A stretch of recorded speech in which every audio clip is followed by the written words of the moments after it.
के लिए गौरीपुत्र क्रोधासुर को पुनः खींच लेते हैं।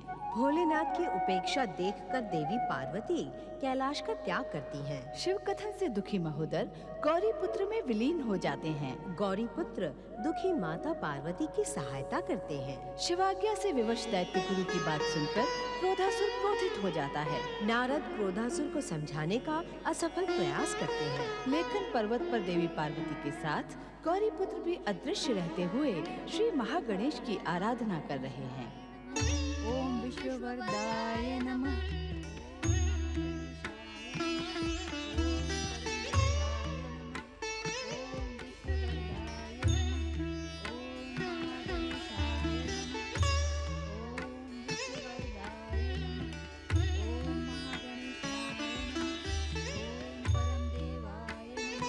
ओम विश्ववरदाय नमः। ओम विश्ववरदाय नमः। ओम परम देवाय नमः।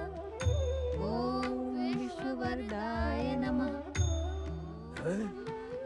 स्वर दो दो सुनाई दे रहे हैं, किंतु पार्वती अकेली दिखाई दे रही है। ये कैसी माया है? ओम विश्ववरदाय नमः। वो दूसरा स्वर मेरा भ्रम भी हो सकता है। इस समय पार्वती अकेली है, शिव से दूर भी है। यही समय प्रतिशोध लेने का सही समय है। वो चोटी वाला साधु मुझे बहका रहा था। मैं अब अपने जीवन में कांटे बिखेरने वाली इस पार्वती को कदापि नहीं छोड़ूंगा, कदापि नहीं छोड़ूंगा।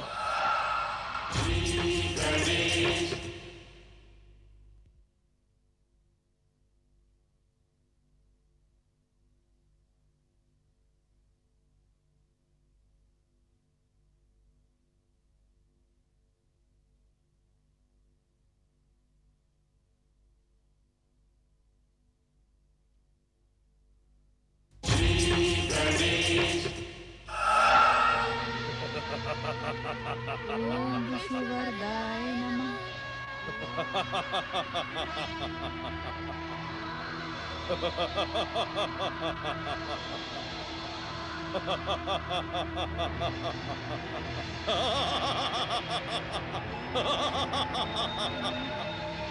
पार्वती, आज मैं तुझे नहीं छोड़ूंगा।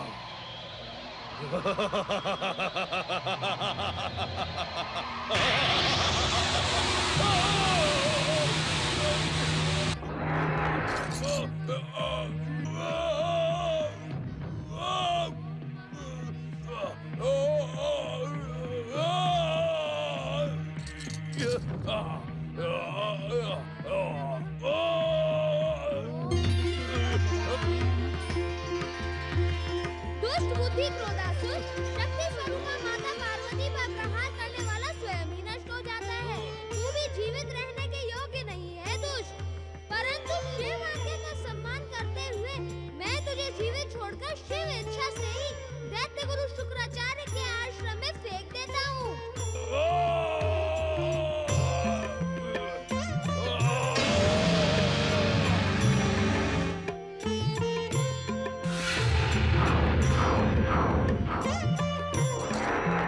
ओम महागणेशाय नमः।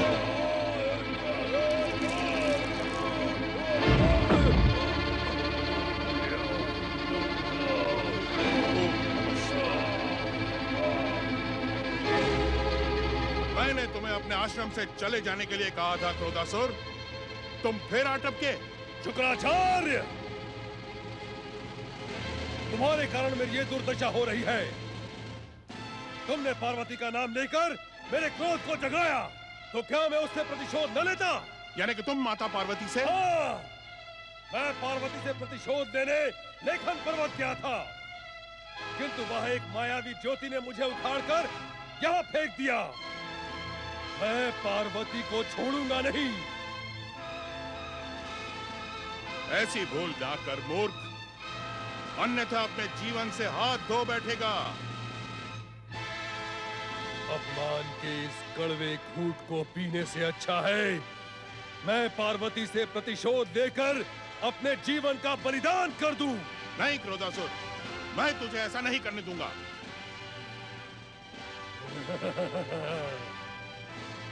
तू मुझे रोकने वाला कौन होता है शुक्राचार्य? आज के बाद दैत्य जाति तेरे नाम पर थूकेगी। तू दैत्य गुरु नहीं, आजन्म दैत्य शत्रु कहलाएगा। क्रोधासुर, मैं कुछ भी कहलाऊं, परंतु मैं तुझे माता पार्वती से प्रतिशोध लेने के लिए नहीं जाने दूंगा। अवश्य जाऊंगा, अवश्य जाऊंगा। जब तक जीवित रहूंगा जाता रहूंगा। पार्वती ने मेरा जीवन कलंकित किया है, मैं उसे कदापि नहीं छोड़ूंगा। हट मत कर बावले, मेरी बात मान। क्यों दैत्य शत्रु, आज पार्वती की इतनी चिंता क्यों? क्रोधासुर, मुझे तेरी और अपनी चिंता है। यदि तू माता पार्वती से प्रतिशोध लेने के लिए गया तो उस पाप का भागीदार मैं भी बनूंगा। इसीलिए मैं तुझे वहां नहीं जाने दूंगा, कदापि नहीं जाने दूंगा। शुक्राचार्य, यदि तुम पार्वती को मेरे प्रतिशोध से बचाना चाहते हो तो मुझे एक वचन दो। वचन? कैसा वचन? त्रिलोक विजयी, सर्वशक्तिशाली बनने के लिए वरदान पाने का मुझे कोई उपाय बताओ। अन्यथा मैं चला पार्वती से प्रतिशोध लेने। ठहरो, ठहरो वत्स, ठहरो। मैं उस भयानक पाप से बचने के लिए तुम्हें उपाय अवश्य बताऊंगा।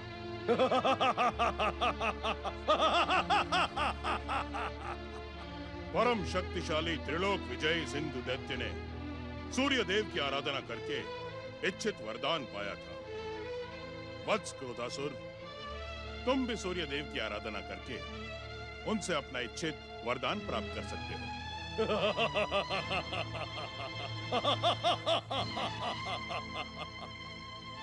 ये तो मैं जानता था शुक्राचार्य।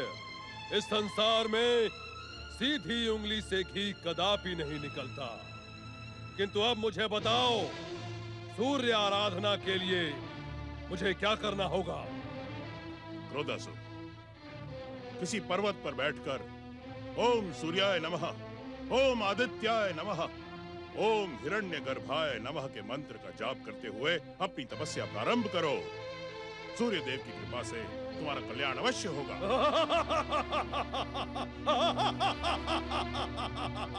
ओम सूर्याय नमः, ओम आदित्याय नमः, ओम हिरण्यगर्भाय।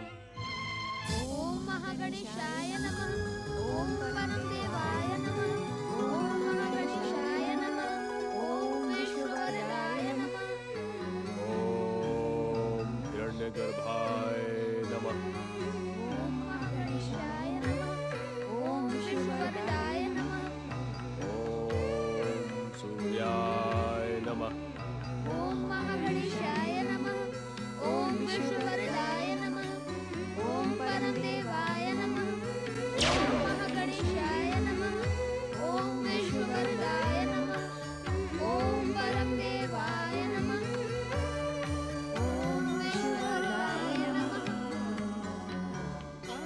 ओम आदित्याय नमः। ओम विश्ववरदाय नमः। ये माता पार्वती की तपस्या से तीनों लोग अस्त व्यस्त हो सकते हैं। इन्हें इस लीनता से तपस्या करने की क्या आवश्यकता है? ये तो स्वयं शक्ति स्वरूपा है। समझ में नहीं आता कि इनकी तपस्या का उद्देश्य क्या है। क्षमा करें देवराज, माता पार्वती की तपस्या का उद्देश्य जन कल्याण और लौकिक का ही संकल्प होगा। वरुण देव, ये आप कैसे कह सकते हैं? माता तो पुत्र के कल्याण की चिंता में ही लगी रहती है, परंतु मुझे वास्तविक चिंता तो इस दुष्ट असुर को देखकर हो रही है। ओम आदित्याय नमः। हाँ देवराज, चिंता का विषय तो यही है। कौन है ये भयानक असुर और किस उद्देश्य से भगवान सूर्य की आराधना कर रहा है? पवन देव, हमसे प्रश्न करने की भूल करने के स्थान पर आपने अब तक इसका परिचय प्राप्त क्यों नहीं किया? आप तो सृष्टि के कण कण में प्राण वायु बनकर विचरते हैं। क्यों? देवराज, इस वाद विवाद को त्याग कर सर्वप्रथम सूर्यदेव को इसे वरदान देने से रोकना होगा।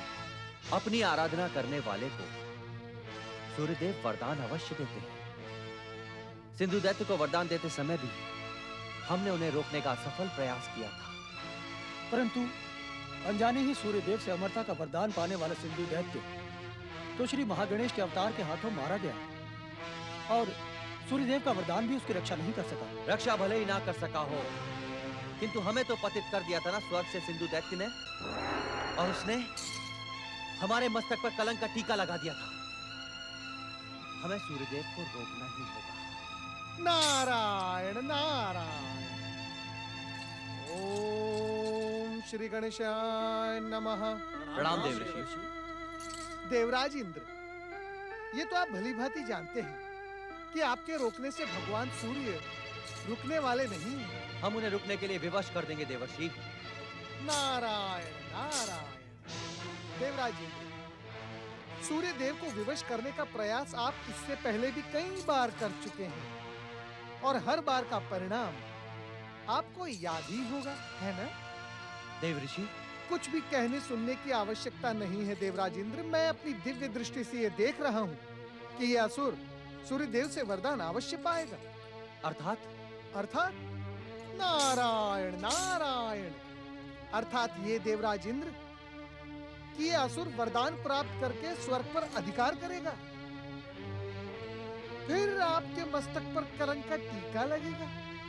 और ये भी हो सकता है, बड़े दुख के साथ मुझे कहना पड़ रहा है देवराज इंद्र, कि श्री महागणेश के अवतारों के हाथों इस असुर का वध भी ना हो।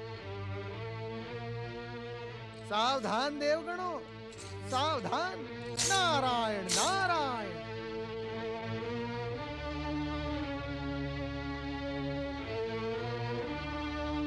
देवराज, अब क्या होगा?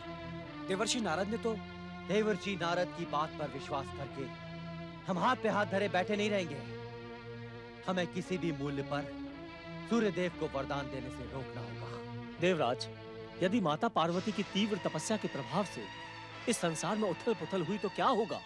इस प्रभाव को रोकने के लिए हमें आशुतोष भगवान शिव की शरण में कैलाश जाना होगा देवराज। हाँ, किंतु पहले सूर्यदेव के पास जाएं या भगवान भोलेनाथ के पास, यह निर्णय कैसे करें?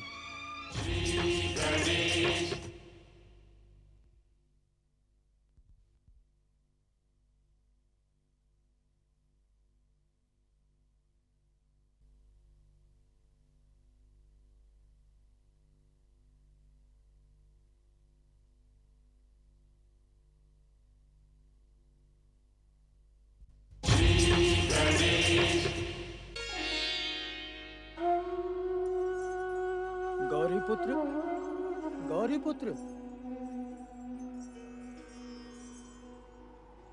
नंदी महाराज, पहले भी कितनी बार हम गौरीपुत्र के ध्यान को भंग करने में सफल हो चुके हैं, परंतु इतनी गहरी ध्यान समाधि में मैं इन्हें पहली बार देख रहा हूँ। भृंगी भैया, तुम सच कहते हो। मुझे तो ऐसा लगता है कि यहाँ गौरीपुत्र नहीं है, उनका केवल शरीर है। आत्मा तो उनकी कहीं और है। कहाँ? जहाँ माता वहाँ पुत्र। हो सकता है गौरी पुत्र की आत्मा माता पार्वती की सेवा के लिए उनके समीप ही उपस्थित हो।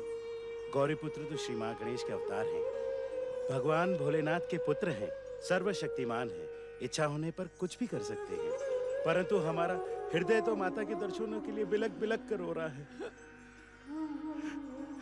कुछ भी हो भैया, भृंगी, हमें तो अपना कर्तव्य निभाना ही होगा।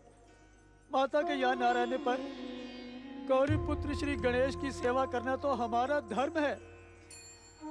पिछले लंबे समय से उन्होंने भोजन भी नहीं किया, परंतु हम कुछ भी नहीं कर पाए।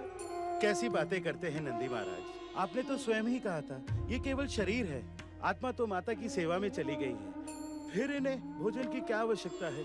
भोजन की आवश्यकता तो भगवान की मूर्ति को भी होती है। प्रश्न आवश्यकता का नहीं है भृंगी, प्रश्न है कर्तव्य का। हमें अपना कर्तव्य पूरा करना होगा। जब माता लौट कर आएंगी तो हम उन्हें क्या उत्तर देंगे? सच कहते हो नंदी महाराज, कोई न कोई उपाय तो करना ही होगा। हम क्या उपाय करेंगे? हर उपाय के उपास्य तो यही हैं। तुम तो जानते हो, हमारे गौरी पुत्र से संसार की कोई भी बात छिपी नहीं है। ये अवश्य जानते होंगे कि इस समय माता पार्वती कहाँ है। यदि हम सच्चे मन से इनसे प्रार्थना करेंगे, ये हमें अवश्य बता देंगे। नारायण नारायण, ओम नमः शिवाय। हर हर महादेव, हर हर महादेव।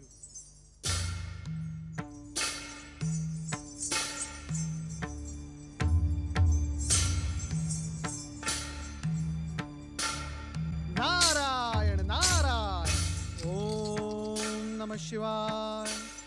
भोलेनाथ, आपके पावन दर्शन प्राप्त करने के लिए आपका ये सेवक लंबे समय से व्याकुल है। भोलेनाथ, कृपया आप अपनी कृपा दृष्टि मुझ पर करें और मुझे कृतार्थ करें। भोलेनाथ, आंखें खोलें, अपनी ध्यान समाधि का त्याग करके अपने इस भक्त को कृतार्थ करें। भोलेनाथ, कृपया अपनी आंखें खोलें। ओम नमः शिवाय। हर हर महादेव, हर हर महादेव, हर हर महादेव। आप सभी के कैलाश आने का कारण हमें ज्ञात है, परंतु हम आपकी सहायता नहीं कर सकते। देवादिदेव महादेव, इस समय हम देवगण दुविधा के धर्म संकट से घिर चुके हैं। एक ओर माता पार्वती की तपस्या उग्रता की चरम सीमा तक पहुंच चुकी है, और दूसरी ओर कैलाश की भूमि पर जन्मा क्रोधासुर सूर्यदेव की आराधना करके सर्वशक्तिमान और त्रिलोक विजयी बनने का वरदान पाना चाहता है। ये सारे कारण हमें ज्ञात है देवराज। हम आपसे पहले भी कह चुके हैं कि हम आपकी कोई सहायता नहीं कर सकते। न तो देवी पार्वती हमारी आराधना कर रही है और न ही क्रोधासुर। ऐसी स्थिति में हमसे हस्तक्षेप और सहायता की आशा करना व्यर्थ है।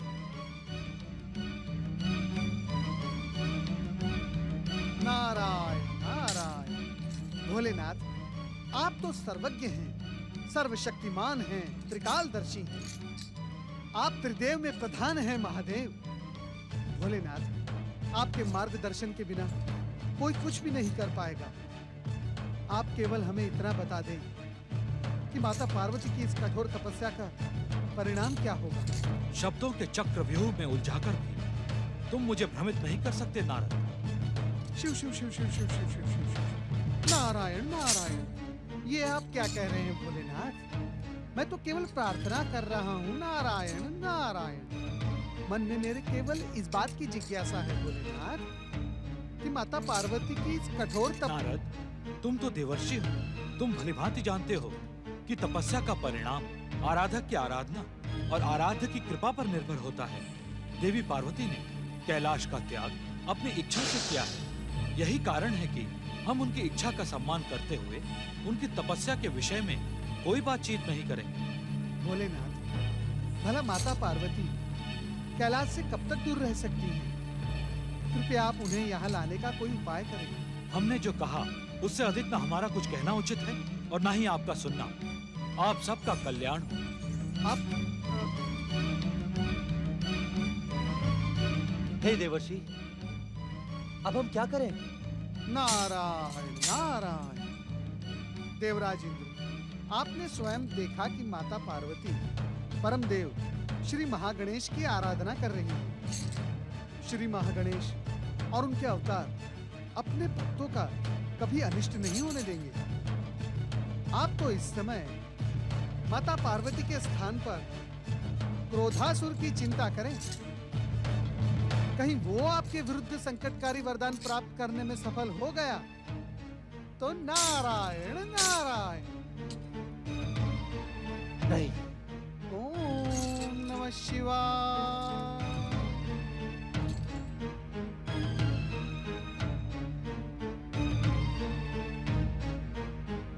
नारायण नारायण। कल्याणकारी भगवान शिव के गणों, आपके मुख पर चिंता और निराशा शोभा नहीं देती। नंदी महाराज, भृंगी महाराज, इस समय जो कुछ भी घट रहा है इसी में संसार का कल्याण है। इसीलिए इस संकट का धैर्यपूर्वक सामना करो। आप दोनों का कल्याण हो। ओम नमः शिवाय।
देखा आप लोगों ने हमारे भैया सूर्य देव का प्रेम देखा आप लोगों ने।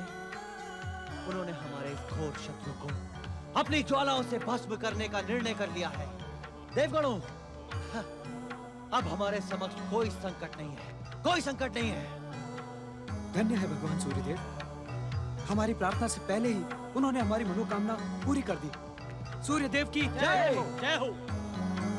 देवगणों, हम क्रोधासुर की कठोर तपस्या की कठोर परीक्षा ले रहे थे। वो अपनी परीक्षा में सफल हुआ। अब हमें उसकी आराधना को वरदान देना ही होगा। नहीं, नहीं भैया नहीं। इस दुष्ट को वरदान देने का विचार त्याग दें। आप हमारे भ्राता होने के साथ साथ त्रिदेवों के भक्त और देवताओं के शुभचिंतक भी हैं। यदि आपने इस दुष्ट को वरदान दिया तो ये सारी सृष्टि में हाहाकार मचा देगा। नहीं भैया, हम पहले भी कई बार कह चुके हैं, आज फिर कह रहे हैं। भैया इंद्र, हम अपने कर्तव्य और धर्म से विमुख नहीं हो सकते। हमें क्रोधासुर को वरदान देना ही होगा। सूर्यदेव, मर्यादा की सीमा से बाहर जाने का प्रयास ना करें। इस दुष्ट को वरदान देने का विचार त्याग दें आप। असंभव देवराज, असंभव। तो फिर देखें देवेंद्र की प्रचंड शक्ति का प्रभाव, जो आपके असंभव को क्षण मात्र में संभव बना देगा। शांत हो देवराज, शांत हो। आप ये उचित नहीं कर रहे हैं। हम अनुचित भी नहीं कर रहे हैं वरुण देव। अपने अधिकार और सम्मान की रक्षा के लिए हम वरदान पाने से पहले ही इस दुष्ट पापी और अत्याचारी असुर को यमलोक पहुंचा देंगे। ओम आदित्याय नमः। दिव्य शक्ति संपन्न देवताओं, अपनी दिव्य शक्तियों से इस दुष्ट क्रोधासुर को यमलोक पहुंचा दे आप।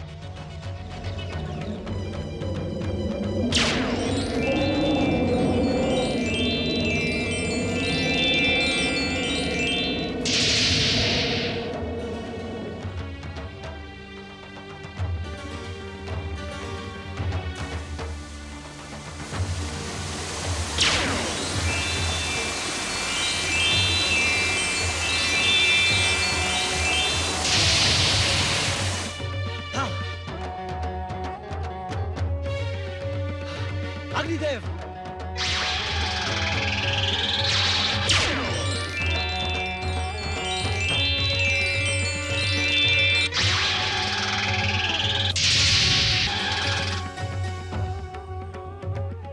वज्र प्रकट हो।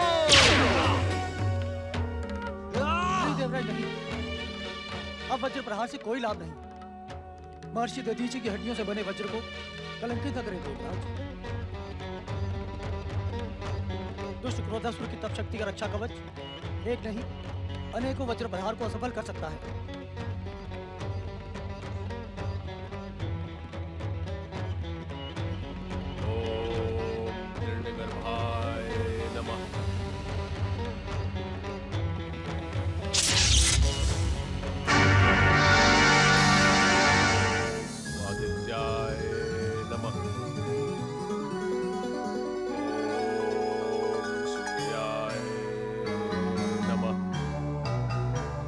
ओम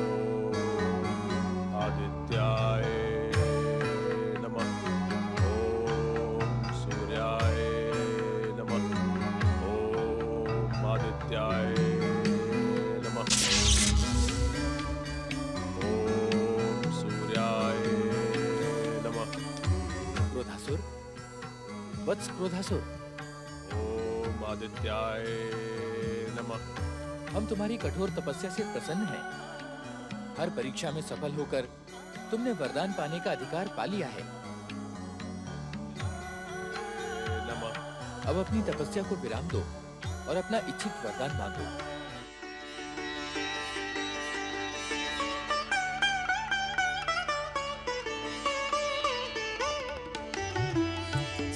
प्रणाम सूर्यदेव। आप धन्य हैं सूर्यदेव, आप धन्य हैं। वास्तव में असुरों और दैत्यों के आराध्य तो आप ही हैं। भगवान शिव ने स्वयं को हमारी दैत्य जाति का आराध्य घोषित करके पाखंड ही किया। हम यहाँ शिव निंदा सुनकर पापी बनने नहीं आए क्रोधासुर। अपनी कठोर तपस्या के परिणाम में वरदान पाना चाहते हो तो शीघ्र मांगो। हे सूर्यदेव, आप मुझे वही वरदान दीजिए जो आपने दैत्यराज सिंधु को दिया था। मैं अतुल्य आसुरी शक्ति लोक पर अधिकार करके सर्वशक्तिमान बनना चाहता हूँ। क्रोधासुर, सिंधु ने हमसे वरदान पाकर उसका दुरुपयोग किया था। अपने पापों के कारण ही हमसे वरदान पाकर हमारे वरदान को कलंकित करके श्री महागणेश के अवतार के हाथों मारा गया। अब हम अपने वरदान का दुरुपयोग नहीं होने देंगे। मैं कुछ समझा नहीं भगवान। क्रोधासुर, तुम हमसे वरदान पाकर इच्छित शक्तियां अवश्य प्राप्त करोगे, किंतु यदि श्री महागणेश के अवतारों के विरुद्ध उन वरदानी शक्तियों का प्रयोग किया तो तुम्हारी शक्तियां नष्ट हो जाएंगी। उचित यही होगा कि तुम विश्व को वरदान देने वाले श्री महागणेश और उनके अवतारों के प्रति भक्ति और सम्मान प्रकट करो। जो आज्ञा भगवान। जो कुछ आपने कहा है मैं वैसा ही करूंगा। भगवान, मुझे वरदान तो दे। तुम्हारी मनोकामना पूरी हो।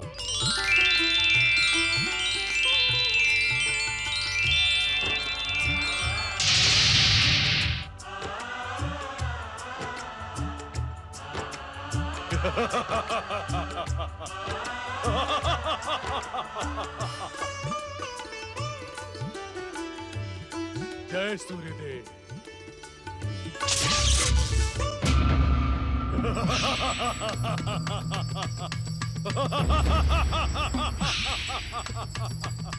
अब मैं सर्वशक्तिमान बन गया हूँ। अब मैं त्रिलोक का सम्राट बनूंगा। सबसे पहले स्वर्ग, उसके पश्चात पृथ्वी और उसके पश्चात पाताल पर अधिकार करके तीनों लोकों पर विजय प्राप्त करूंगा।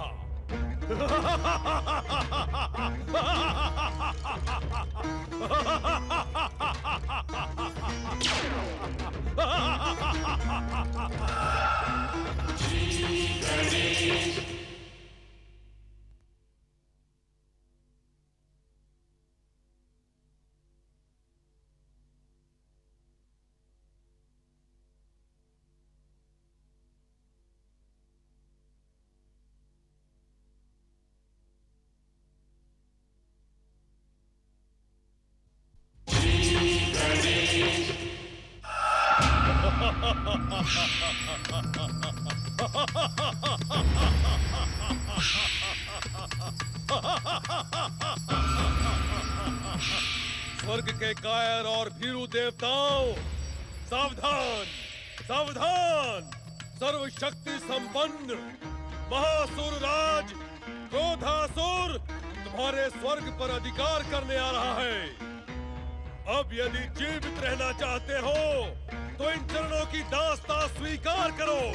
विजयी विध्वंसक असुर सेना प्रकट हो। असुर सम्राट क्रोधासुर की, असुर सम्राट क्रोधासुर की, असुर सम्राट क्रोधासुर की, असुर सम्राट क्रोधासुर की, असुर सम्राट क्रोधासुर की, नमः शिवाय। असुर सम्राट क्रोधासुर की। असुर वीरों, चलो स्वर्ग की ओर चलो। ठहर जाओ वरदानी क्रोधासुर। तुमने हमारे परामर्श के कारण ही वरदान प्राप्त किया है। यदि तुम हमारा परामर्श लिए बिना स्वर्ग विजय का अभियान करोगे तो तुम्हारी भी वही दशा होगी जो सिंधु दैत्य की हुई थी। इसीलिए पहले हमारा आशीर्वाद लो और फिर स्वर्ग का विचार करो। कौन है ये तुच्छ प्राणी जो परम शक्तिशाली क्रोधासुर को रोकने का दुस्साहस कर रहा है? कौन है ये? क्षमा करे असुर सम्राट, ये दैत्य असुर और राक्षस जाति के एकमात्र गुरु भृगुपुत्र शुक्राचार्य हैं। गुरु नहीं मूर्ख, ये दैत्य शत्रु है। तुम भोले भाले दैत्य इस दुष्ट के षड्यंत्र को नहीं जानते। दुष्ट और कायर देवताओं से साठगांठ करके ये दैत्य जाति का भविष्य पाताल के अंधकार में छुपाए रखना चाहता है। ये आप क्या कह रहे हैं असुर सम्राट? मेरी बात पर संदेह करने का दंड तुम्हें प्राण देकर चुकाना पड़ेगा मूर्ख। क्या तुम मेरी बात नहीं सुन रहे हो क्रोधासुर? शीघ्र यहाँ आओ और मेरा आशीर्वाद प्राप्त करो। अब मुझे तुम्हारे आशीर्वाद और परामर्श की कोई आवश्यकता नहीं है शुक्राचार्य। मैं तुम्हारी सच्चाई पहचान चुका हूँ। अपना आशीर्वाद और परामर्श अपने पास ही रखो। स्वर्ग विजय के पश्चात पृथ्वी लोक पर अभियान के समय मैं तुम्हें और उस पार्वती को अवश्य दंडित करूंगा। चलो दैत्य वीरों, चलो। असुर सम्राट क्रोधासुर की, असुर सम्राट क्रोधासुर की। ओम महागणेशाय नमः। ओम विष्णुवर्धाय नमः। ओम महागणेशाय नमः। ओम विष्णुवर्धाय नमः। ओम परम देवाय नमः। ओम महागणेशाय नमः। ओम विष्णुवर्धाय नमः। ओम महागणेशाय नमः। ओम विष्णुवर्धाय नमः। ओम परम देवाय नमः। ओम महागणेशाय नमः। ओम विष्णुवर्धाय नमः। ओम परम देवाय नमः।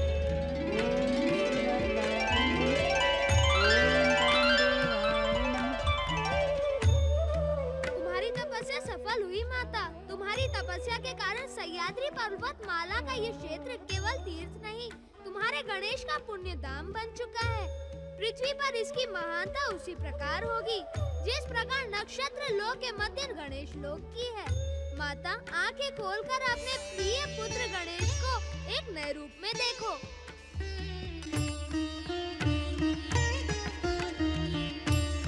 गिरिजात्मज रूप? हाँ माता, तुम्हारा गणेश गिरिजात्मज रूप में तुम्हारी सेवा में उपस्थित है। जय माता की।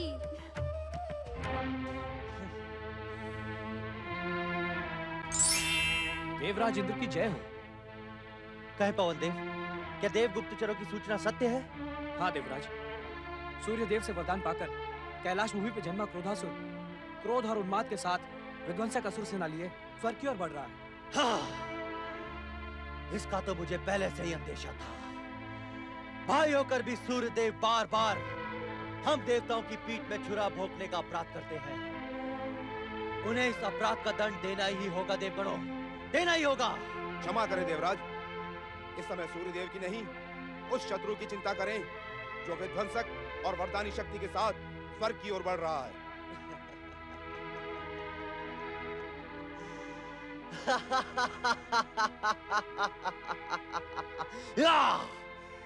देवगणों, हम इस दुष्ट क्रोधासुर को यमलोक पहुंचाकर सूर्यदेव की कीर्ति और वरदानी शक्ति को धूल में मिला देंगे।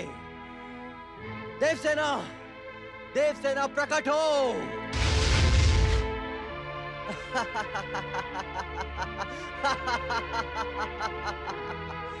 देवगणों, देववीरों, स्वर्ग की ओर आंखें उठाने वाले की आंखें फोड़ दो। चलो, चलो मेरे साथ। स्वर्गाधिपति देवराज इंद्र की।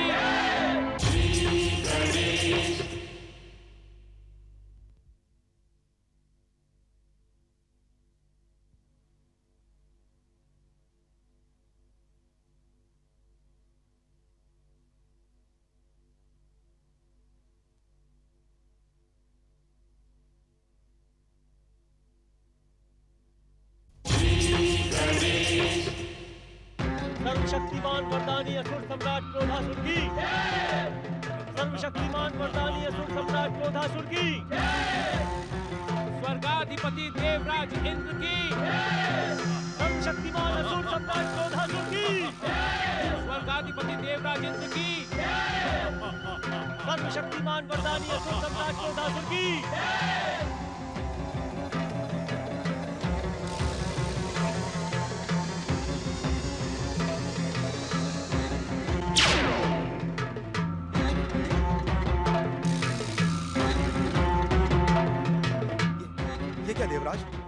क्रोधासुर अकेले ही? मुझे तो इसके यहाँ आने में कोई षड्यंत्र दिखाई पड़ रहा है देवराज।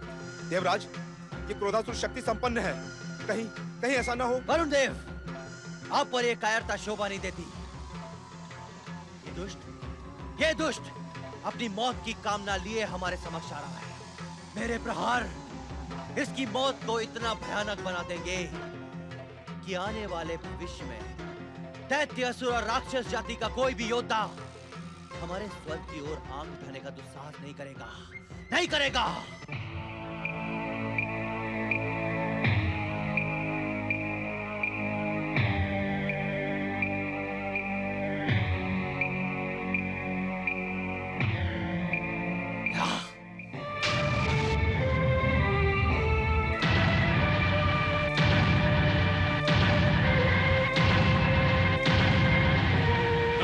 तुम्हें कुछ बताने आया हूँ और ना ही समझाने।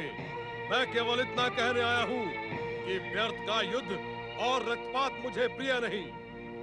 तेरी भलाई इसी में है मूर्ख कि तू स्वर्ग का सिंहासन मुझे सौंप कर मेरे इन चरणों की सेवा कर। हे दुष्ट, तेरी मौत तुझको यहाँ खींच लाई है। मूर्ख बुद्धि इंद्र, तेरी मूर्खता और कायरता तो सारे संसार में प्रसिद्ध है। तू जानता है कि मुझे सूर्य देव का वरदान प्राप्त है, फिर भी अपनी मूर्खता के कारण मेरी विध्वंसक शक्ति के सामने अनेक निर्दोषों के जीवन की बलि देना चाहता है। क्रोधासुर,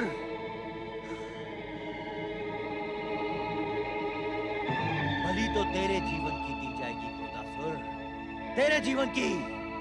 ये ले, संभाल मेरा प्रहार।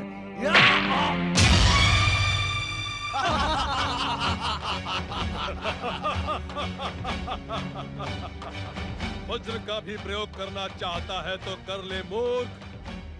क्रोधासुर तुझे एक अवसर और देता है, किंतु याद रहे, इसके पश्चात तुम्हें सांस लेने का भी अवसर नहीं मिलेगा। अदृश्य हो जाने में ही भलाई है देवराज, अन्यथा ये हम देवताओं की कीर्ति को सदा सदा के लिए कलंकित कर देगा।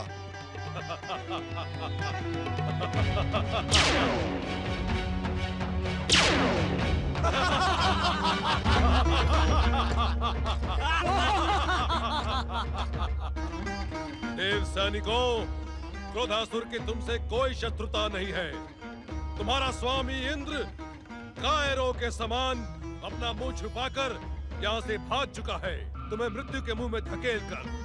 हे सैनिकों, अदृश्य होकर तुम अपने जीवन की रक्षा कर सकते हो, अन्यथा युद्ध करके अपनी युद्ध की अभिलाषा पूरी करो।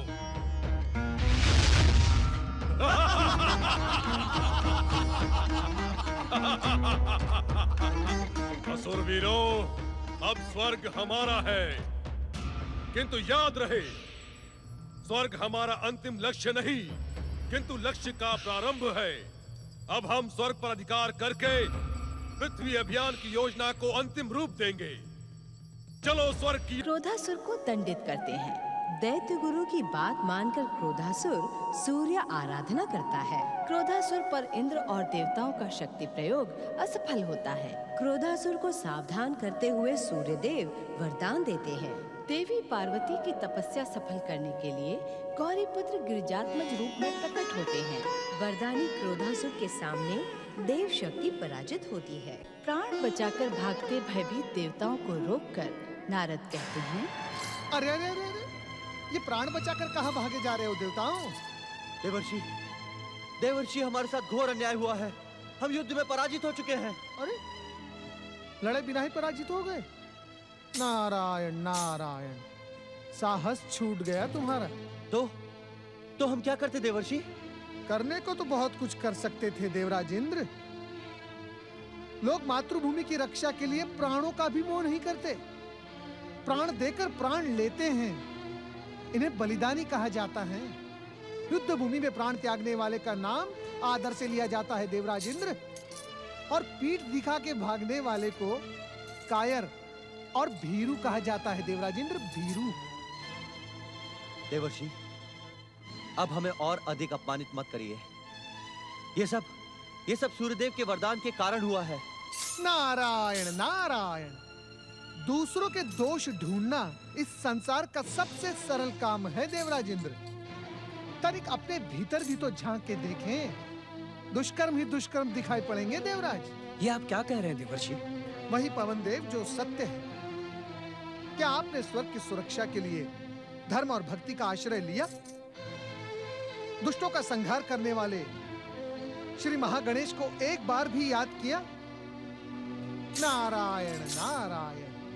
यदि आपने विघ्नहर्ता श्री गणेश और श्री महागणेश की शरण ली होती तो आज आपको ये दिन न देखना पड़ता देवराज इंद्र।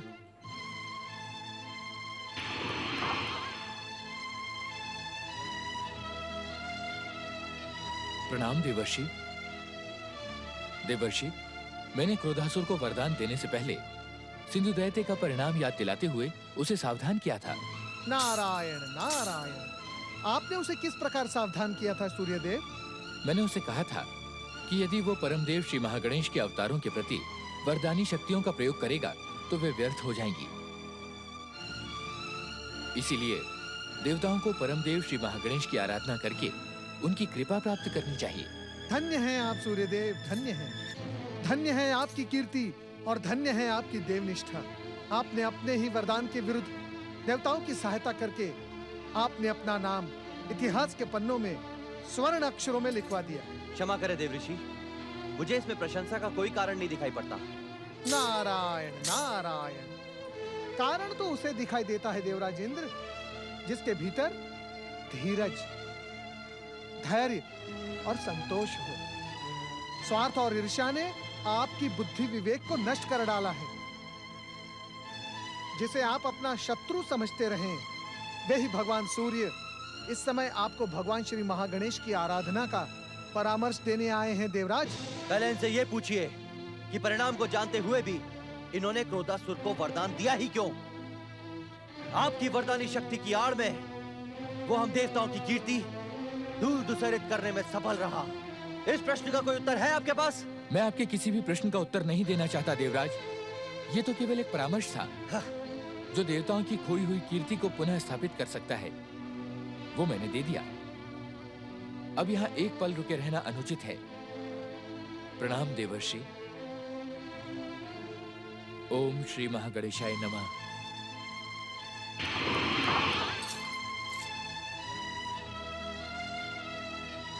नारायण नारायण। देवराज इंद्र, जो सूर्य देव ने कही वही बात मैं भी कहूंगा। देवताओं को इस संकट से केवल परम देव श्री महागणेश ही उबार सकते हैं। अब आपका भविष्य आपके हाथों में है। जो उचित समझे वो आप करें। जय श्री महागणेश। देवराज, हमें तुरंत श्री महागणेश की आराधना प्रारंभ कर देनी चाहिए। इसके अतिरिक्त और कोई उपाय नहीं है।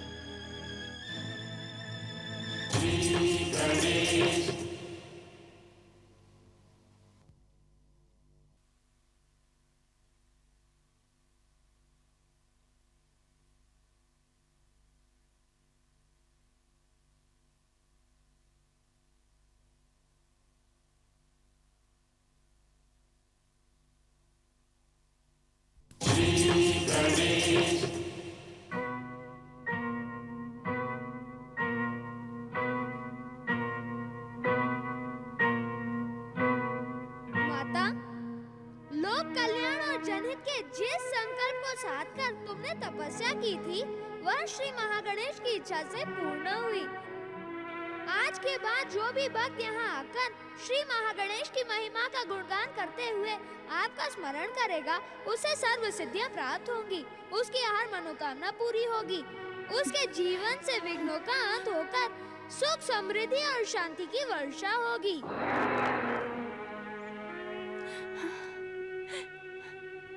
प्रणाम माता। क्षमा करो माता, पिताश्री की आज्ञा प्राप्त किए बिना हमारा यहाँ से जाना उचित नहीं होगा। यदि हम भी आपके साथ चले गए तो पिताश्री को बहुत दुख होगा। मैं जानता हूँ माता, कैलाश का त्याग करते समय मेरे साथ न आने का दुख अभी भी तुम्हारे भीतर है। मेरी विवशता को समझकर मुझे क्षमा कर दो माता।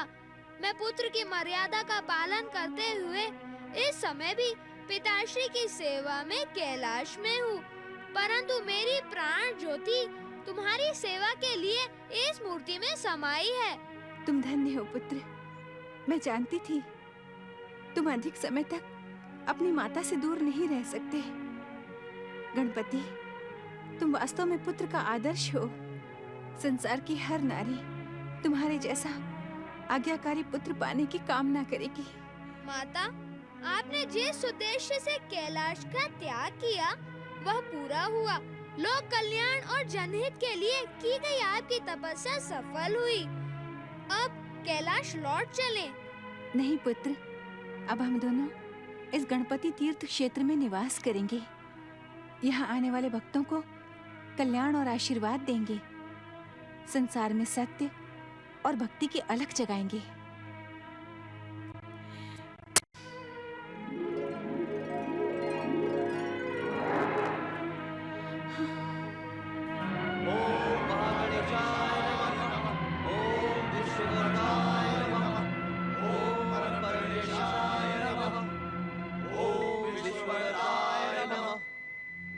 हे परमदेव श्री महागणेश, आपकी आराधना में स्वयं को समर्पित ना करके हम देवताओं ने घोर अपराध किया है और इस अपराध का दंड हम पराजित होकर भुगत रहे हैं। हे परमदेव, हम अज्ञानियों की भूल को क्षमा कर दें। हम पर कृपा करें परमदेव, हम पर दया करें। हम पर कृपा करें परमदेव, हम पर दया करें श्री महागणेश। हमें क्षमा करें श्री महागणेश। क्षमा करें श्री महागणेश। देवराज इंद्र, देवगणों,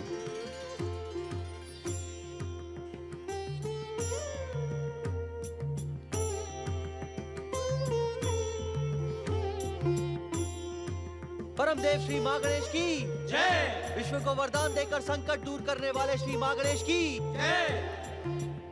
आपके कष्ट और संकटों का अंत करने वाला हमारा लंबोदर अवतार तब तक प्रकट नहीं होगा जब तक देवी पार्वती अपने मूल धाम कैलाश नहीं लौटेंगी।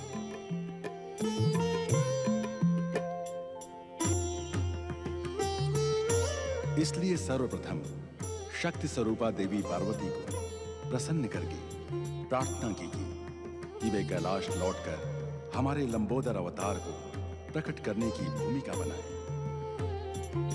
आप सबका कल्याण हो।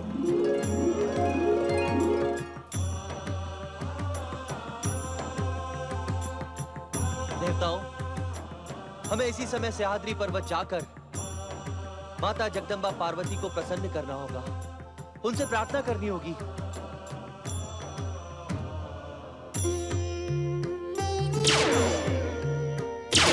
जगत जननी जगदम्बा माता पार्वती की जय। सर्वमंगल मांगल्ये शिवे सर्वार्थ-साधिके शरण्ये त्र्यंबके गौरी नारायणी नमोस्तुते।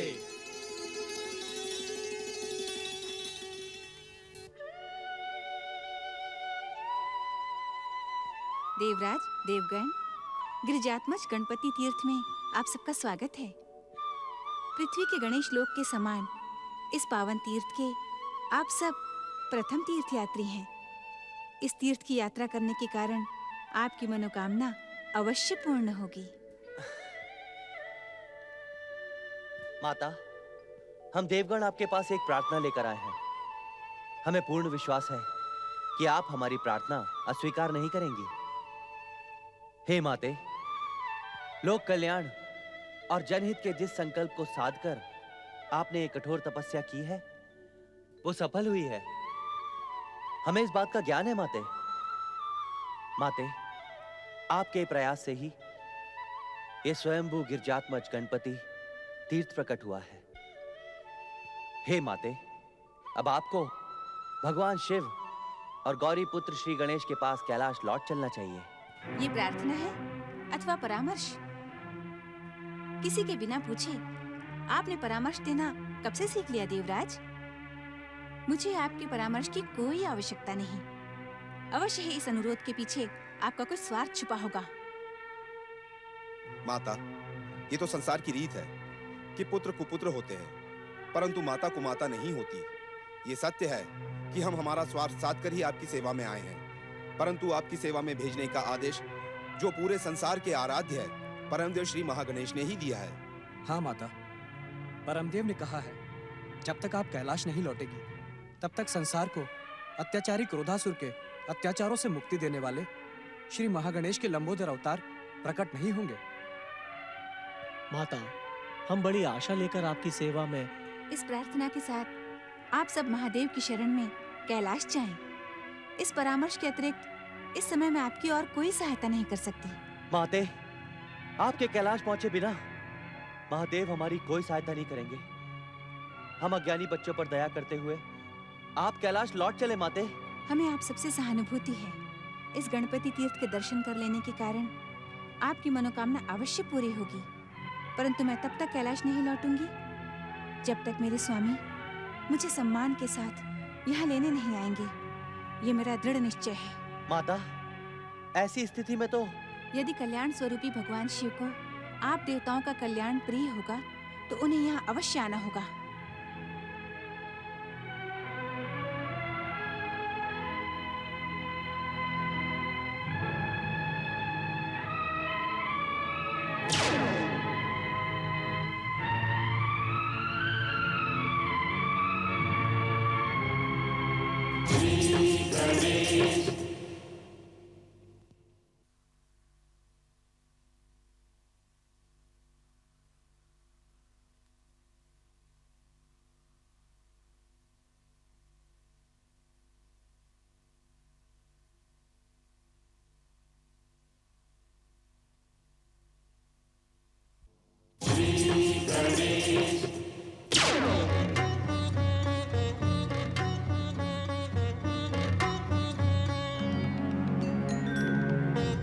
क्षमा करें देवराज, हम तो भगवान शिव की शरण में कैलाश जाने के लिए निकले थे, फिर आप मार्ग में क्यों रुक गए? मैं महादेव की शरण में जाने का साहस नहीं जुटा पा रहा हूं। देवगणों, ऐसा प्रतीत होता है कि भगवान शिव और माता पार्वती किसी कारणवश एक दूसरे से रुष्ट हैं। इस बात का आभास मुझे भी है देवराज, परंतु संकट के समय में हमें केवल भगवान भोलेनाथ ही बचा सकते हैं। हमें भय का त्याग करके उनकी शरण में। अग्निदेव, आशुतोष भगवान शिव का रोष सारे संसार में प्रसिद्ध है। उनके ध्यान में बाधा डालने वाले कामदेव को उन्होंने भस्म कर दिया था। कहीं ऐसा ना हो कि वो हमारी प्रार्थना ठुकराकर हमें भी दंडित कर दे। नहीं देवराज, नहीं। हमारी प्रार्थना के पीछे तो परमदेव श्री महागणेश का मार्गदर्शन है। परमदेव का मार्गदर्शन तो देवी पार्वती की सेवा में जाने का था, परंतु उन्होंने हमारी बात नहीं मानी। देवगणों, मुझे भगवान शिव के समीप जाने का परामर्श ना दो। हम सचमुच घोर धर्म संकट में फंस चुके हैं देवगणों। नारायण नारायण। प्रणाम देव ऋषि। ओम महागणेशाय नमः। देवराज इंद्र, इस संसार के हर संकट और हर धर्म संकट से उबारने वाले केवल श्री महागणेश ही हैं। ऐसा लगता है कि अपने स्वार्थ की भावना में बहते हुए आपने सच्चे मन से श्री महागणेश की आराधना नहीं की है, अन्यथा आप ऐसे विचित्र धर्म संकट में नहीं पड़ते। किंतु अब हम क्या करें देवर्षि? देवर्षि, हमें केवल आपका सहारा है। आप ही हम देवताओं के सच्चे मार्गदर्शक हैं। हमारा मार्गदर्शन करें देवर्षि। इस धर्म संकट से हम देवताओं को उबारने का मार्ग आपके सिवा और कोई नहीं दिखा सकता देव ऋषि। मझधार में डूबती हमारी नैया को अब आप ही पार लगा सकते हैं। हम पर दया करें देव ऋषि। नारायण नारायण। आश्चर्य, घोर आश्चर्य देवताओं, घोर आश्चर्य। आप लोगों के भीतर ये जो बुद्धि, विवेक और विनम्रता है, ये तभी जागती है जब आप किसी संकट के दलदल में डूबने लगते हैं। यदि सामान्य परिस्थिति में भी आपकी बुद्धि, विवेक और विनम्रता, इन सब का आप सहारा लें, तो संकट आपके आसपास आने का भी साहस नहीं कर सकता देवताओं। देवर्षि, माता पार्वती ने? नहीं नहीं देवराज, इस समय तो भगवान भोलेनाथ के पास जाने का परामर्श मैं भी नहीं दूंगा आपको। भगवान भोलेनाथ के ध्यान में बाधा डालकर आप उनकी कृपा के नहीं, दंड के पात्र बन जाओगे। देवर्षि, फिर हम क्या करें? कहाँ जाएं हम देवगण? नारायण नारायण, कहीं ना कहीं तो जाना ही होगा ना देवराज इंद्र, क्योंकि बात अब केवल स्वर्ग पर अधिकार तक सीमित नहीं है। स्वर्ग सिंहासन पर बैठकर क्रोधासुर अत्याचारी हो गया है। निर्दोष प्राणियों के प्राण बचाने के लिए कोई ना कोई उपाय तो करना ही होगा। देवर्षि, हमारी व्याकुलता का अंत करने के लिए और संसार की रक्षा करने के लिए शीघ्र अतिशीघ्र कोई उपाय बताएं। देवराज, देवगणों, इस समय तो आप परमपिता ब्रह्मा जी और श्री हरि विष्णु की शरण में जाएं। वे आपको इस धर्म संकट से अवश्य मुक्ति दे सकते हैं। नारायण नारायण। देवर्षि का परामर्श उचित है। हमें परमपिता ब्रह्मा की कृपा और श्री हरि के बैकुंठ द्वार ने कभी निराश नहीं किया। ओम गणेशाय नमः।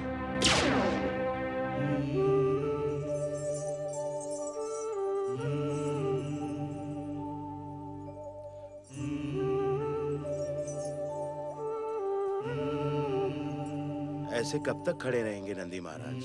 भगवान भोलेनाथ का ध्यान भंग हो गया तो हमें गौरीपुत्र को पुकारना चाहिए नंदी महाराज। ठीक है भृंगी, हम गौरीपुत्र को पुकारते हैं, परंतु तुम उनकी सूंड की तरफ एकटक देखते रहना।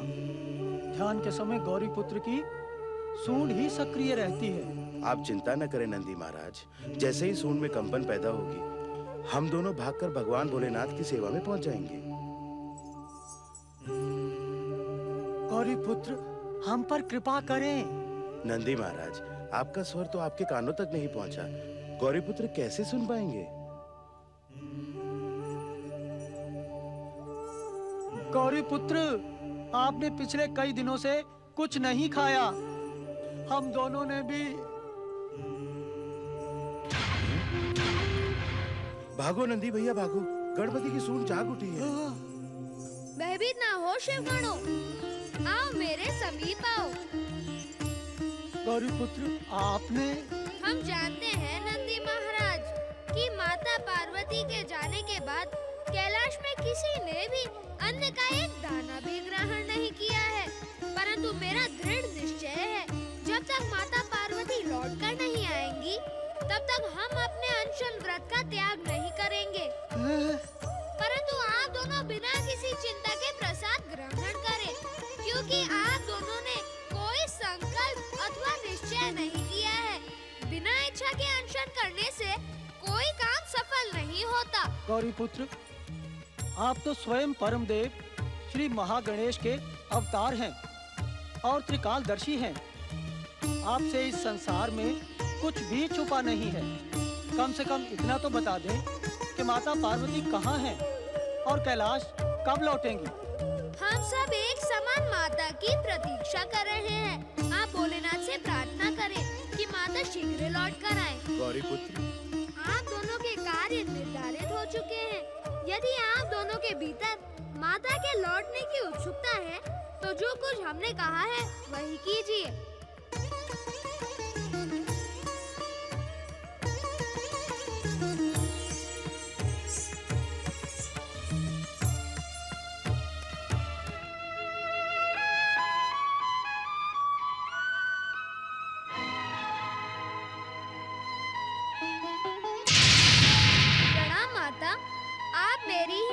सारे संसार की माता है।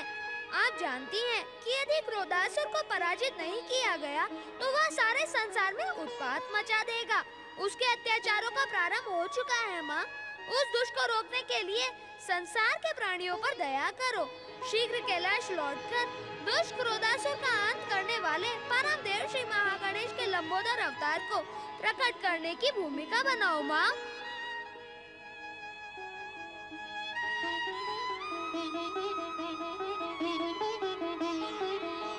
मंगल मूर्ति, तुम्हारे पिताश्री शिव शंकर भी तो इस संसार के लिए पिता के समान है, तो क्या उन्हें इस संसार और अपने बच्चों की चिंता नहीं होनी चाहिए? पिताश्री शिव शंकर तो कल्याण के प्रतीक है माँ। तो जगत कल्याण के निमित्त उन्हें मेरा संकल्प पूरा करने के लिए यहाँ आना ही होगा।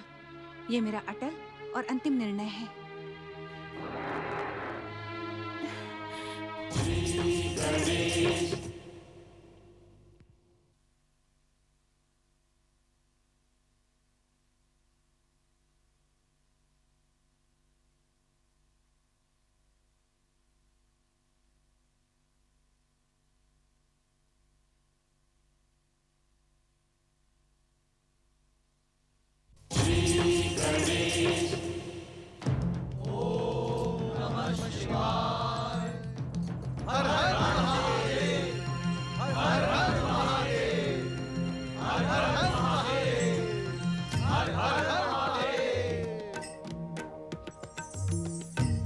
आप सभी का कैलाश में स्वागत है। ब्रह्मदेव, श्री हरि विष्णु, हमारी ध्यान समाधि के कारण आपको प्रतीक्षा करनी पड़ी, इसका हमें खेद है। देवादिदेव महादेव, आपकी सर्वज्ञ दृष्टि से इस संसार में कुछ भी नहीं छिपा हुआ। ध्यान समाधि में रहते हुए भी आपको कण कण का ज्ञान रहता है। हम सबके यहाँ प्रकट होने का कारण आप भलीभांति जानते हैं। कृपा करके देवी पार्वती को कैलाश लेवाना है, इसी में संसार का कल्याण है। हे महादेव, विश्व को वरदान देने वाले श्री महागणेश की भविष्यवाणी हो चुकी है। दुष्ट और अत्याचारी क्रोधासुर को श्री महागणेश के लंबोदर अवतार ही दंडित कर सकते हैं। इसीलिए श्री हरि विष्णु, ब्रह्मदेव, अब तक जो कुछ भी हुआ है वो श्री महागणेश की इच्छा और संकेत से ही हुआ है।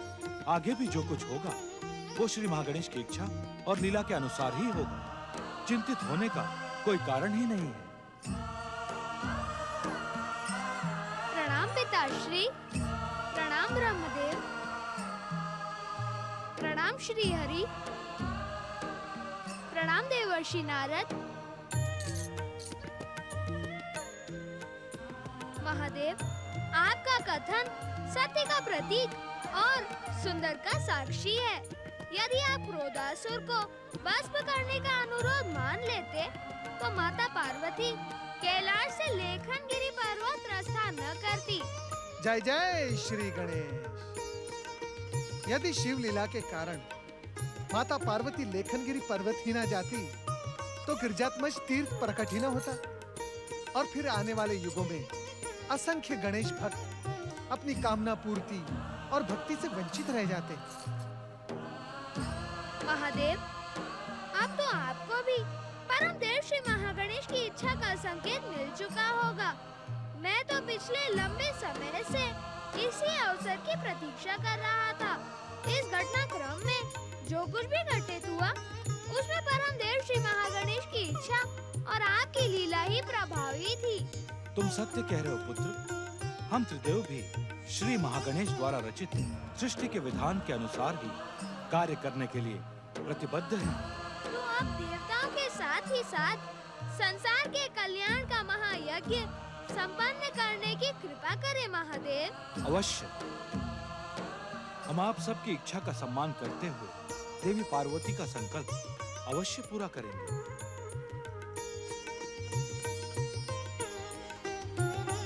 आइए आप सब भी हमारे साथ गिरजात्मज गणेश तीर्थ यात्रा का पुण्य लाभ प्राप्त करें।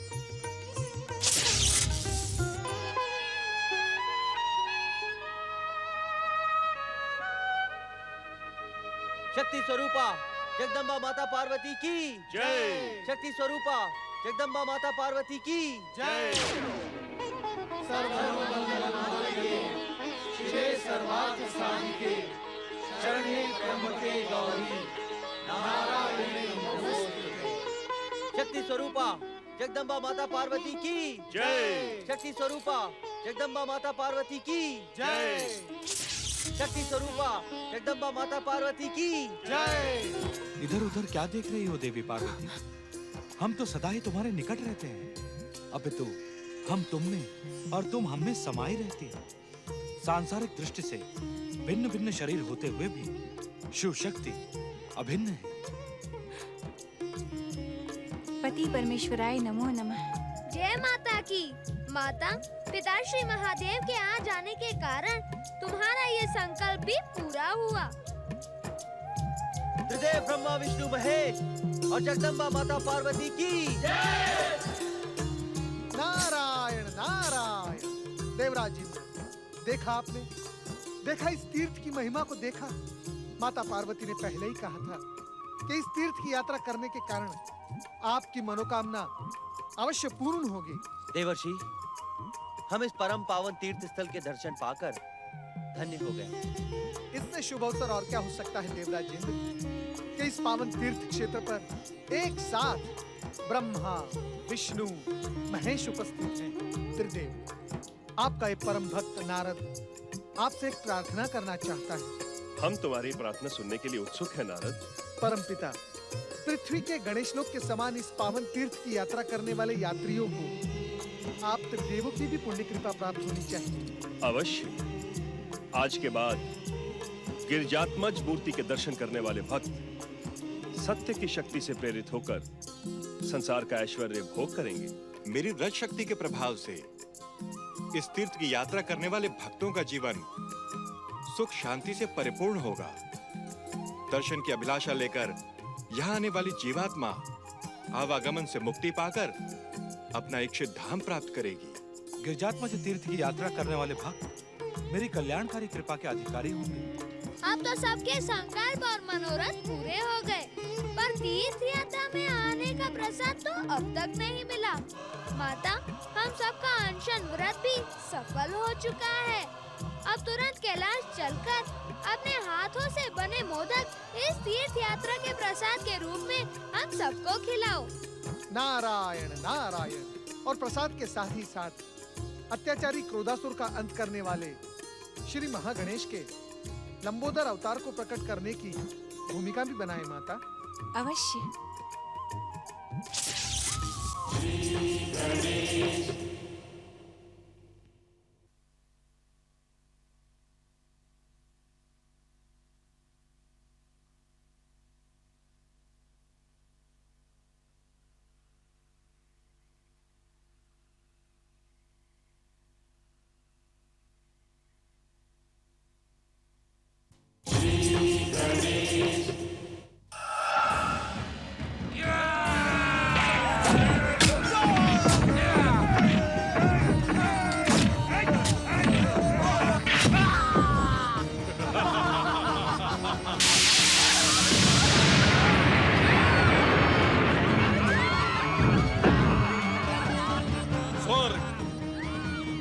पश्चात पृथ्वी, पृथ्वी के पश्चात पाताल लोक, तीनों लोकों पर महान असुर सम्राट क्रोधासुर का साम्राज्य स्थापित होगा।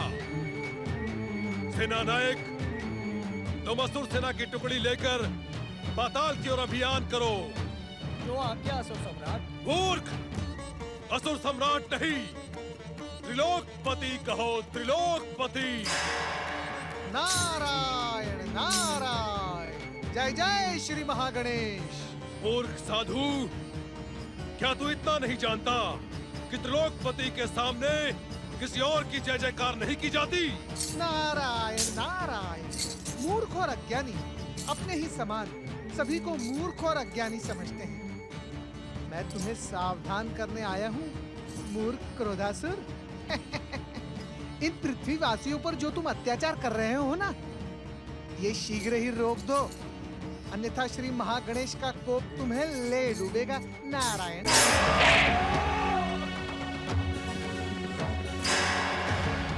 अरे मंद बुद्धि क्रोधासुर, यदि अपना भला चाहते हो तो शीघ्र ही स्वर्ग का सिंहासन देवराज इंद्र को सौंपकर पृथ्वी पर अत्याचार करना बंद करो, अन्यथा तुम्हारी क्या दुर्दशा होगी ये तो भगवान श्री महागणेश ही जानते हैं। पहले अपनी दुर्दशा की सोच। चोटी वाले साधु, मेरा क्रोध तेरे शरीर के इतने टुकड़े करेगा जितने कि तू सोच भी नहीं सकता।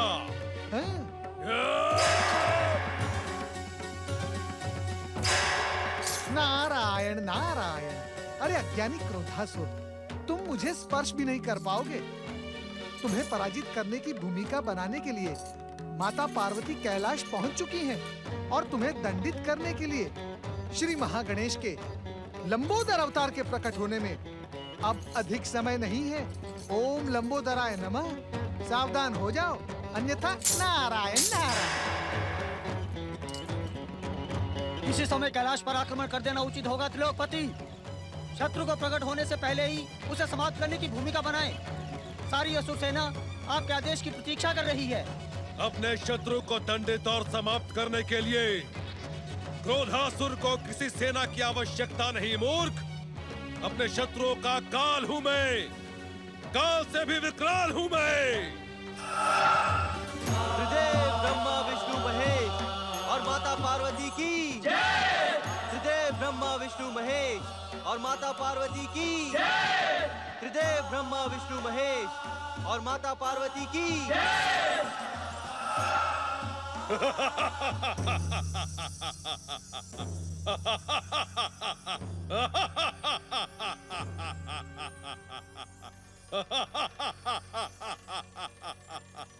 मैं वरदानी क्रोधासुर अपने परम शत्रु महागणेश की इच्छा कदापि पूरी नहीं होने दूंगा।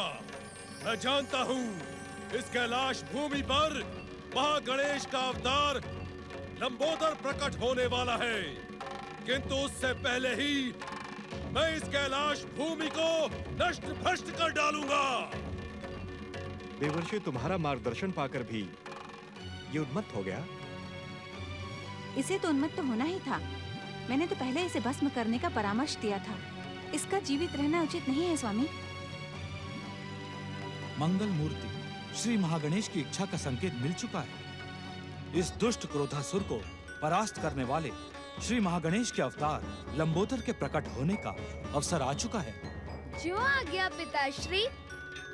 परम देव श्री महागणेश के परम पावन लंबोदर अवतार प्रकट हो।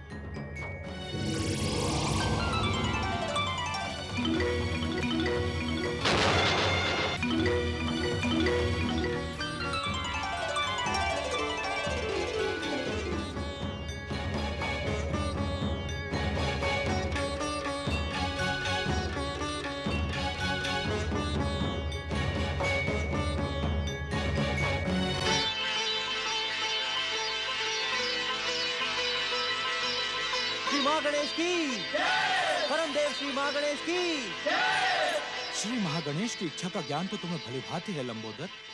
उनके अवतार का उद्देश्य पूर्ण करने का समय आ चुका है। जो आज्ञा पिताश्री।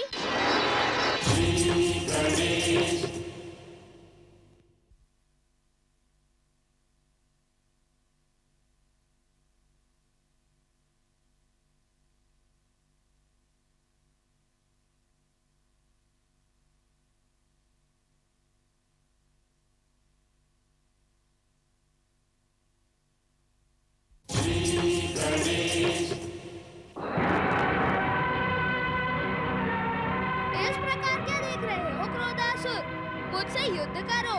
कहाँ गई तुम्हारी वरदानी शक्ति? कहाँ गया तुम्हारा क्रोध? युद्ध करो। मैं तुमसे युद्ध करने के लिए ही यहाँ प्रकट हुआ हूँ। यदि युद्ध का साहस न हो तो अपने अपराधों की क्षमा मांगकर पाताल चले जाओ। नहीं, न मैं पहले पाताल गया था, न पाताल जाऊंगा। मैं त्रिलोकपति हूँ, तीनों लोकों का सम्राट हूँ। स्वर्ग के सिंहासन पर मैं ही बैठूंगा। तू कौन होता है मुझे पाताल भेजने वाला? मुझे पहचानने में भूल न कर मूर्ख क्रोधासुर। मैं तेरा काल हूँ काल। भलाई इसी में है कि स्वर्ग का सिंहासन देवराज इंद्र को सौंपकर पाताल के अंधकार में अचेत हो जाओ। अचेत तो मैं तुझे करूंगा गजमुख। तेरे माता पिता और सभी शुभ शक्तियों को अचेत कर पाताल के अंधकार में धकेल दूंगा। ले संभाल मेरा प्रहार।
मैं अपनी हार स्वीकार करता हूँ भगवान।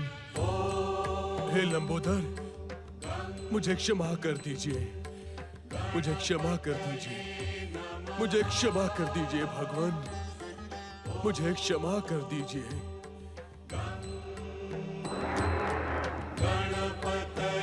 क्षमा मांगकर तुमने अपने जीवन की रक्षा कर ली, परंतु तुम्हें क्षमा करने का अधिकार मेरे पास नहीं है।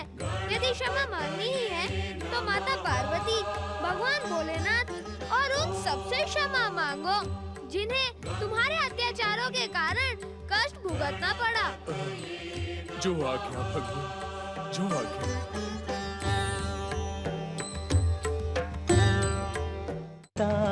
यही है कारण अर्थ समर्थ ये इनसे जीवन, यही है करता, यही है कारण सारे जगत के भाग्य विधाता, दुख हरता ये है सुखदाता।